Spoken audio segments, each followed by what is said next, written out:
In this lesson, we're going to look at these effects and talk about adding style to your image. The first is with a vignette, which you are probably familiar with. And at the top of this vignette, you can choose to add a white vignette or a dark vignette by sliding the slider to the right or left. So that kind of darkens the edges or makes them sort of white. And what a vignette does is it focuses the attention of the viewer more towards the center of the image, which is great when your subject appears in the middle of your frame. You can adjust how the vignette looks. Let me go all the way to the left to show you how crazy this is.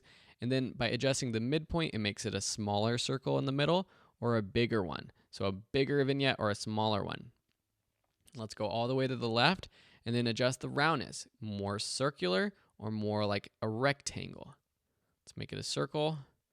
And then feathering. So feathering smooths it out or makes it more of a hard circle. So that's a very stylistic approach.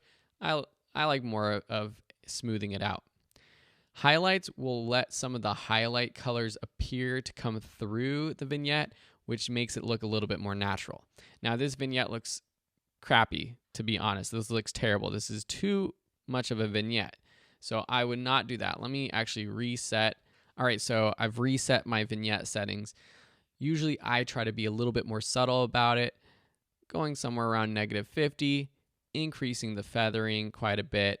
And depending on if I want it smaller or bigger, I'll adjust the midpoint. And usually with the roundness, I just leave it as is, which is more of a natural look for the image.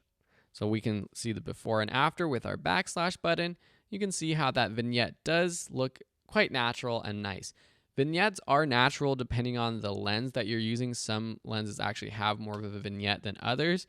So you can use them, but I would be just careful about using them all the time. Some people like to add vignettes to every single photo that they edit. I used to do it when I was starting out, and now I look back at those photos and I facepalm myself because I don't know why I added vignettes to everything. It looks too stylistic.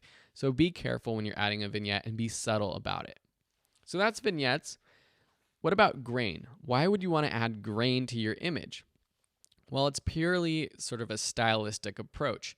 Back when we shot on film, especially with black and white images, adding grain was just naturally part of the film. And so if we want to make this a black and white image, for example, just by clicking black and white, that's a quick way to do it. And then increasing the grain, that gives it sort of that old-timey feel. You can adjust the size of the grain, make it bigger or smaller, and the roundness, making it more round or sort of more choppy, more blocky, more square-like. And that's just more of a stylistic approach if you want to make it sort of that old-timey feel. What if you want to add some sort of sepia tone to it? A quick way to do that is just go back to our color to make it in color. What we're going to do is drop the saturation up under our basic, just around like -50 or so, and then drag up the warmth. This is just a very quick way to do it. There's other ways to do it, but that creates sort of a cool stylistic choice. Let's make the vignette amount more. We're going to decrease the roundness, decrease the feathering, bring it in, giving it more of a stylistic look. Now, I don't personally like this, but it's a style. What about dehaze? Dehaze is good for if you're shooting the sky and if you're shooting on a hazy day.